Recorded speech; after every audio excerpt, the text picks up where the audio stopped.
बिस्मिल्लाहिर्रहमानिर्रहीम। Dear students, अस्सलाम वालेकुम। आज हम MCM 101 introduction to mass communication का शॉर्ट लेसन नंबर 31 का आगाज़ करेंगे। तो लेसन नंबर 31 का नाम है effect of radio on society. मतलब ये कि रेडियो का माशरे में, समाज में क्या असरात हुए थे जब ये बहुत ज़्यादा डेवलप हो गया था या बहुत ज़्यादा यूज़फुल हो गया था रेडियो। और इस लेसन के आगाज़ में जैसे कि हम बेनिफिट्स पढ़ेंगे रेडियो के, और लेसन का आगाज़ करने से पहले मेरी रिक्वेस्ट है उन स्टूडेंट हजरात से जिन्होंने अभी तक साइकोलॉजिस्ट कम्युनिटी यूट्यूब चैनल को सब्सक्राइब नहीं किया, तो kindly psychologist community YouTube channel को सब्सक्राइब करें, वीडियो को लाइक करें, क्लासमेट के साथ शेयर करें। और अगर आप मॉडर्न और इस्लामिक साइकोलॉजी के हवाले से जानने में इंटरेस्टेड हैं तो Inner Psychoflix YouTube channel powered by psychologist community, Inner Psychoflix YouTube channel का जो लिंक है इसी वीडियो के डिस्क्रिप्शन में आपको मिल जाएगा। तो काइंडली सब्सक्राइब लाजमी कीजिएगा इनर साइकोफ्लिक्स यूट्यूब चैनल को। और आप हमें इंस्टाग्राम, टिकटॉक, ट्विटर और फेसबुक में भी फॉलो कर सकते हैं। इसी वीडियो के डिस्क्रिप्शन में आपको इंस्टाग्राम, टिकटॉक, ट्विटर और फेसबुक का लिंक्स भी मिल जाएंगे स्टूडेंट्स। तो लेसन के आगाज़ में फर्स्ट पैराग्राफ में आप स्टूडेंट्स को कुछ इस तरह से इसमें बताया गया है कि रेडियो ने मास कम्युनिकेशंस में ना प्रिंट मीडिया के मुकाबले में ना बहुत ज़्यादा असर दिखाया था। रेडियो क्योंकि शुरू में आया था ना रेडियो, तो रेडियो ही बहुत बड़ा मास कम्युनिकेशंस का सोर्स था। सोर्सेज अब भी है, लेकिन अब तो जाहिर सी बात है कि इंटरनेट सोर्स बन गया हुआ है। लेकिन रेडियो ने ना मास कम्युनिकेशंस में प्रिंट मीडिया के मुकाबले में ना बहुत ज़्यादा असर दिखाया था। रेडियो का ना एक ख़ास असूल ये था कि इसे ना मैसेज ट्रांसपोर्ट करने की ज़रूरत नहीं थी। इस वजह से ना आम लोगों और इन्वेस्टर का ना बहुत बहुत बड़ा ध्यान ना रेडियो की तरफ आ गया था। जब रेडियो टेक्नोलॉजी को एक इफेक्टिव कम्युनिकेशन के टूल समझा गया ना, तो कंपनीज और इंडिविजुअल्स में ना अपनी रेडियो फैसिलिटी रखने की रेस जो थी वो शुरू हो गई थी।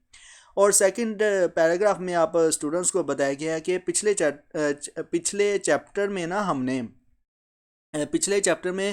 रेडियो के ना 20वीं सेंचुरी में ग्रोथ को ना डिटेल में देखा था। इस चैप्टर में हम ये देखेंगे कि किस तरह रेडियो प्रोग्राम्स और इसके दूसरे इस्तेमालात ने ना दुनिया भर के लोगों को के लाइफस्टाइल को ना बदल दिया था।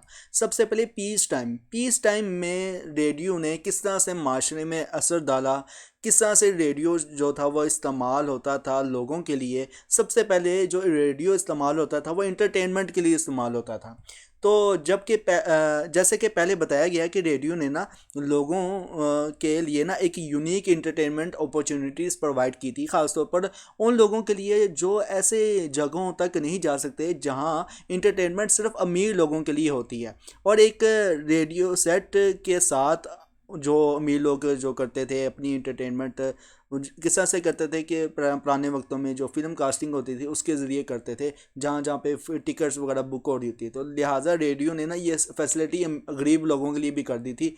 किस तरह से करते थे कि एक रेडियो सेट के साथ आम लोग भी म्यूज़िक सुन सकते थे और हर तरह के इवेंट्स के बारे में ना जानकारी जो होती थी, मालूमात जो होती थी वो रखते थे आम लोग भी।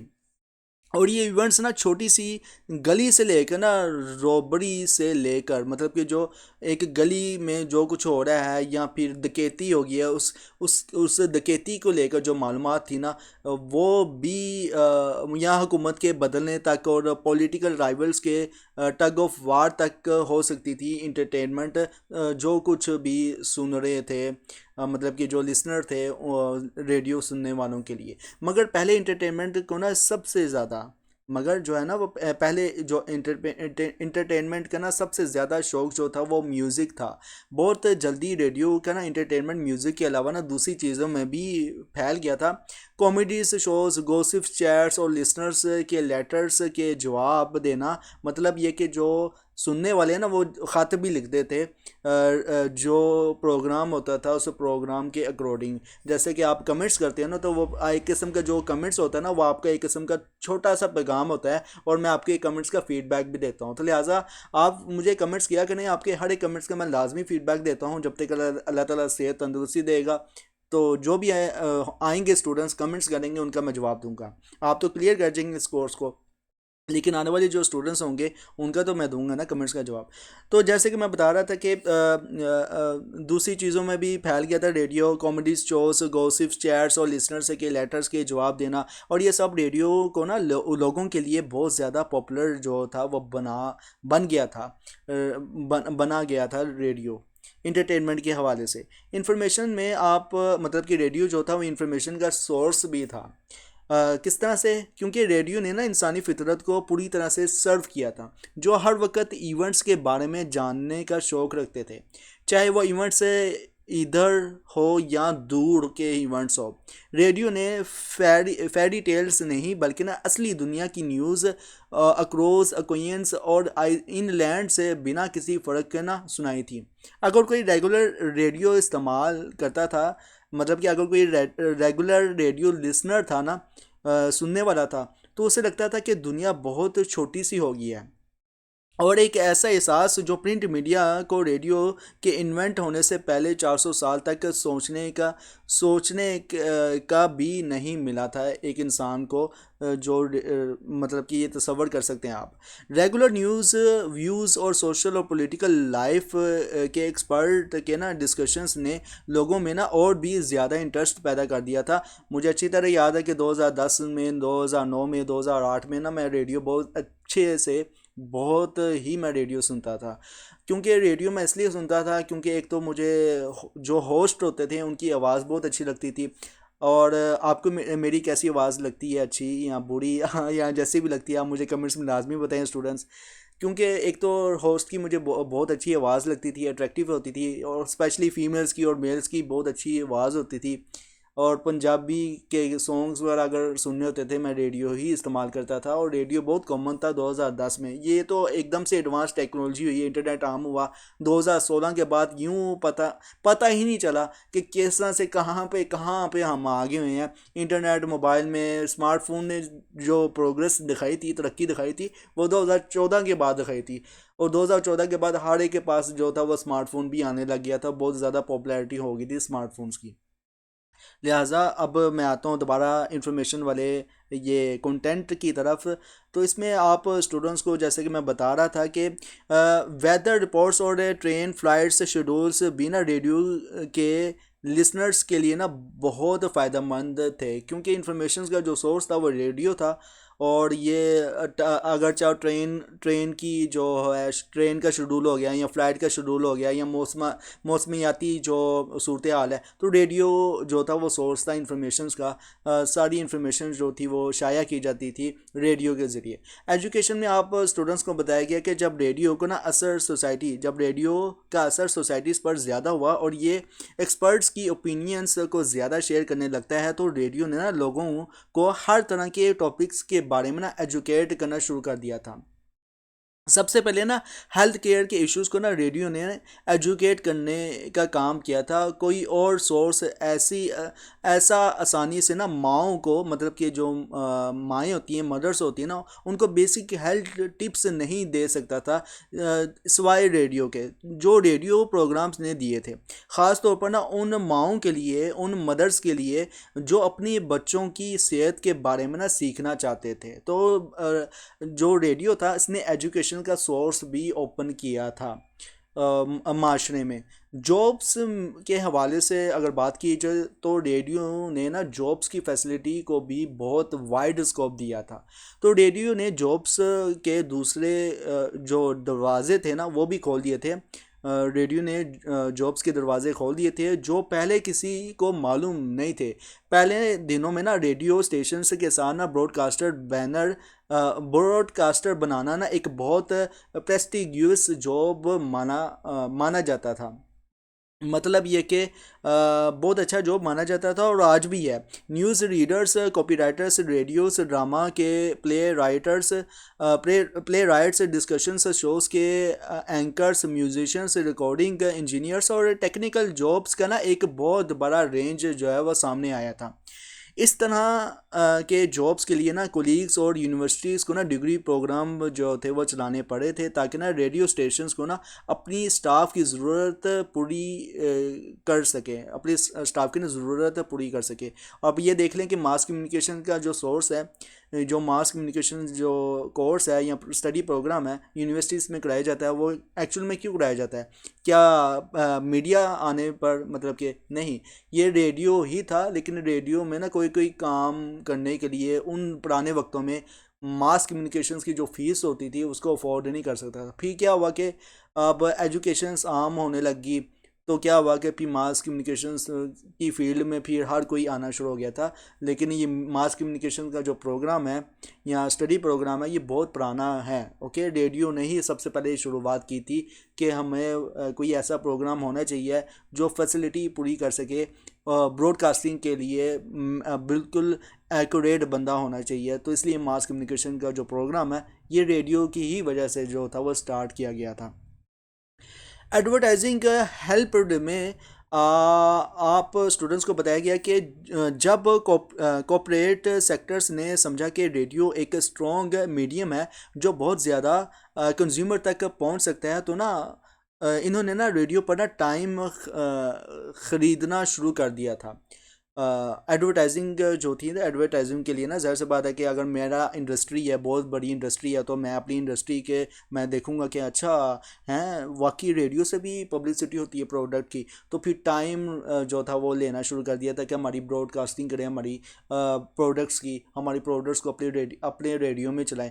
तो इसलिए क्या हुआ कि रेडियो पर ना टाइम ख़रीदना जो था वो शुरू हो गया था। जो एडवर्टाइज़र थे वो टाइम ख़रीदते थे कि हमारी जो ऐड वो चल सके या चला सकें हम एड्स। रेडियो ब्रॉडकास्ट के सिर्फ एक डिकेड के ना अंदर, मतलब कि एक छोटे से सेगमेंट के अंदर एडवर्टाइजिंग सेक्टर्स जो प्रिंट मीडिया के कंपैरिजन ना प्रिंट मीडिया के कंपैरिजन में ना बहुत ऑर्गेनाइज था सामने आया, क्योंकि कमर्शियल्स प्रोग्राम्स की ना पॉपुलैरिटी लार्जली इंटरटेनमेंट पर डिपेंड करती थी। इसलिए ना ग्लैमर और ट्रेंड्स को ना बढ़ाने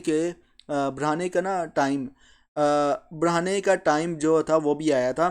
म्यूज़िक, जिंगल्स, स्क्रिप्ट्स, राइटिंग और प्रेजेंटेशंस के ना न्यू ट्रेंड्स को ना इन्वेंट किया गया था ओवरऑल। अच्छा, इस तरह से ना रेडियो ने ना सोसाइटीज़ पर ना बहुत पॉजिटिव असर डाला था और हर एस्पेक्ट में ना अपनी इम्पोर्टेंस एस्टेब्लिश की थी। रेडियो ने इंटरटेनमेंट, इंफॉर्मेशन, एजुकेशन, जॉब्स और एडवर्टाइजिंग में ना बहुत ज़्यादा इम्पोर्टेंट रोल के साथ साथ अपॉर्चुनिटीज़ भी क्रिएट की थी और दुनिया भर के लोगों की लाइफस्टाइल को ना बेहतरी की तरफ ले गया था रेडियो ओवरऑल। अब भी अगर रेडियो आम हो जाए ना तो बहुत ही मज़ा आए। मुझे अपने पुराने वक्त के दिन याद आ रहे हैं। Promoting of others industries like film industries, इसमें आप स्टूडेंट्स को बताया गया कि फ़िल्म इंडस्ट्री भी ना अपनी शुरुआत में ना शुरू की स्टेजेस में थी और रेडियो टेक्नोलॉजी से ना उसे भी काफ़ी फ़ायदा हुआ था फिल्म इंडस्ट्री को। ज़्यादातर फिल्म के गाने पूरे दिन रेडियो पर बजते रहते थे। मुझे अपने पूरे पूरे दिन याद आ रहे हैं, बाकी बजते रहते थे, जो आम लोगों को ना थिएटर्स में मूवी देखने के लिए इंस्पायर करते थे। और 1930 और 1940 के दौरान ऐसे लगता था कि रेडियो और फिल्म्स का ना वर्ल्ड एक ही प्रोडक्ट के दो नाम हैं। ना सिर्फ गाने बल्कि ना फिल्म स्टार्स के ना स्कैंडल्स और इनके राइज और फॉल के बारे में भी बातें होती थी, जो कि लिसनर्स में ना बहुत इंटरेस्ट क्रिएट करती थी। सुनने वाले के लिए बहुत इंटरेस्ट जो था वो क्रिएट होता था। आज भी ना बहुत से रेडियोस और टीवी स्टेशंस फिल्म इंडस्ट्री से ना रिलेटेड मैटर्स पर ना हैवली डिपेंड जो है वो करता है रेडियो। लेकिन अब ज़ाहिर सी बात है कि रेडियो की जो शरह है वो बहुत ही कम है, क्योंकि इंटरनेट है ना, ज़ाहिर सी बात है इसलिए। War times, people glued to radio, इसमें आप स्टूडेंट्स को बताया गया है कि जब नेशंस के दरमियान वार्स होती थी, दो कौमों के दरमियान जब जंग होती थी, जैसे कि पाकिस्तान और इंडिया के दरमियान जब डिबेट्स होती थी, हमारे एंकर्स क्या होते थे, हमारे जो होस्ट क्या होते थे रेडियो के, वो हमें हौसला अफजाई और अपडेट्स के साथ बहुत कुछ भी बताते थे। ख़ासतौर पर 20वीं सेंचुरी के बड़ी जंगों के दौरान सोसाइटी की बहुत तबाही हुई थी। एक जंग में ना मुल्क का सिर्फ एक ही गोल होता था, दुश्मन के ख़िलाफ़ लड़ना। इस कॉन्टेक्स्ट में ना रेडियो रेडियो का रोल और भी ज़्यादा इम्पोर्टेंट हो जाता था। रेडियो न्यूज़, कमेंट्री, अनाउंसमेंट्स और वार म्यूज़िक जंग के दौरान हाई डिमांड में होते थे। जंग में मुल्कों ने ना रेडियो सर्विसेज का ना पूरा फ़ायदा जो था वो उठाया था। सबसे जल्दी लोगों को बताने वाला जो सोर्स था, सोर्स की और मतलब कि सबसे जल्दी बताने वाले लोगों का जो सोर्स था वो रेडियो था। अ, कहाँ जाना है और क्यों जाना है और किस तरह जाना है, इस तरह की जो इंस्ट्रक्शंस जो होती थी वो रेडियो भी बताता था। और वो हमेशा ना रेडियो में ही होता था। गवर्नमेंट के हेड का जो भी इम्पोर्टेंट एड्रेस होता था वो रेडियो के थ्रू ही होता था। Overall special band use by armies to communicate. इसमें ना आप स्टूडेंट्स को बताया गया कि सिर्फ आम लोग नहीं। अच्छा, अब अगर मार्शल लॉ मतलब कि अक्सर मार्शल लॉ जब लगता था ना, तकरीबन 2015 से पहले पहले, जब 2010 में आई थिंक मार्शल लॉ पहले लगा था, यहाँ 2005 में। तो सबसे पहले सबसे पहले जो आर्मी कंट्रोल करती है वो रेडियो को कंट्रोल करती है। अब किसको कंट्रोल करती है, कमेंट्स में लाजमी बताएं। क्या आर्मी सबसे पहले रेडियो को कंट्रोल करती है, या फिर जो मीडिया सोर्स है जैसे कि इंटरनेट हो गया, या फिर ये जितने भी न्यूज़ चैनल्स होते हैं इनको कंट्रोल करती है? किससे कंट्रोल करती है, कमेंट्स में आप मुझे लाजमी बताएं। अच्छा, जैसा कि मैं आपको बता रहा था कि special band used by armies to communicate, इसमें आप स्टूडेंट्स को बताया गया है कि सिर्फ आम लोग नहीं बल्कि ना जंगों के दौरान आर्मीज भी ना रेडियो टेक्नोलॉजी का बहुत फ़ायदा उठाती थी। आर्मीज ना बैटल फील्ड में अपनी फॉर्मेशंस को ना कोड्स भेजने के लिए रेडियो फ्रीक्वेंसी का यूज़ करती थी। और ये कोड्स एक स्पेसिफिक फ्रीक्वेंसी पर भेजे जाते थे। लोगों जंगों के दौरान मैसेजेस को ना कोड में भेजने और उसे ना डिकोड करना बहुत इंपॉर्टेंट होता था। और ये कोड मैसेजेस से डिकोड करना एक ऐसा स्ट्रॉन्ग पॉइंट था जो वर्ल्ड वार टू में, मतलब ये जंग अजीम दोइम में ना जर्मन डिफीट का सबब जो था वो बना था। Ships planes are connected through radio frequency. इसमें आप स्टूडेंट्स को बताया गया कि सिर्फ ज़मीन पर ही नहीं बल्कि ना दरिया में चलने वाले शिप्स और हवा में उड़ने वाले, मतलब कि हवा में जो उड़ने वाले जो जंगी त्यारे हैं, जंगी हवाई जहाज़ है ना, रेडियो फ्रीक्वेंसी के ज़रिए ना एक दूसरे से ना कनेक्टेड होते थे। रेडियो मैसेजेस से ये एक्टिविटीज़ कोऑर्डिनेट की जाती थी। आगे है satellite using radio waves to detect enemies movements. इसमें आप स्टूडेंट्स को बताया गया कि 1960 की शुरुआत में जब सैटेलाइट से स्पेस में भेजा गया ना, इन्होंने रेडियो वेव्स के ज़रिए ना दुश्मन की आर्मीज़ की मूवमेंट्स को ना डिटेक्ट करने में भी मदद मिलती थी। और ये सैटेलाइट से स्काई से ना, यानी कि आसमान से रेडियो वेव्स के ज़रिए एनिमी की हर हरकत को ना डिटेक्ट करते थे। आगे है propaganda to morale boostings and demoralising enemy के हवाले से आप स्टूडेंट्स को बताया गया कि जंगों में वार्स में या जंगों में जो सबसे बुरा होता था ना वो होता है प्रोपागेंडा, जो एक वाइड स्केल्स पर एनिमी को डीमोरलाइज करने के लिए यूज़ होता है। साथ ही अपने लोगों और आर्मी को मॉरल बूस्ट करने के लिए भी प्रोपागेंडा का यूज़ होता है। लॉज के अंदर आप स्टूडेंट्स को बताया गया कि की इन्वेंशन और यूज़ ने ऐसे रेडियो की इन्वेंशन और इस्तेमाल ने ऐसे लॉज को इंट्रोड्यूस करने में मदद की थी जो रेडियो प्रोग्राम को ना रेगुलेट करती है और ये ना इंश्योर करती है कि रेडियो टेक्नोलॉजी का मिस यूज़ ना हो जो सोशल लाइफ को नुकसान पहुंचाए। आगे है सेंसरशिप्स। इसमें ना आप स्टूडेंट्स को बताया गया कि गवर्नमेंट्स ना जब पॉलिटिकल क्राइसिस फेस करी होती है ना तो सेंसरशिप्स का यूज़ करती है। डिक्टोरियल्स गवर्नमेंट्स ज़्यादातर ना सेंसरशिप्स का यूज़ करती है ताकि ना पब्लिक ओपिनियंस इनके ख़िलाफ़ ना बन सके, जो कि ना कुछ इंटरेस्ट ग्रुप के ज़रिए हो सकते हैं। आगे आपको jamming transmission from hostile sources के बारे में भी बताया गया है। एक्चुअल में ये एक लाइन में है तो लिहाजा मैं इस पर आपको डिटेल से बता देता हूँ कि अगर कोई हॉस्टाइल सोर्स से रेडियो ट्रांसमिशंस आ रही होती है ना तो जैमिंग की मदद से ना इनको ना ब्लॉक कर दिया जाता है, और ये भी एक पार्ट होता है सेंसरशिप का, ताकि ना एनिमी की तरफ से कोई भी हार्मफुल मैसेज ना पहुंचे।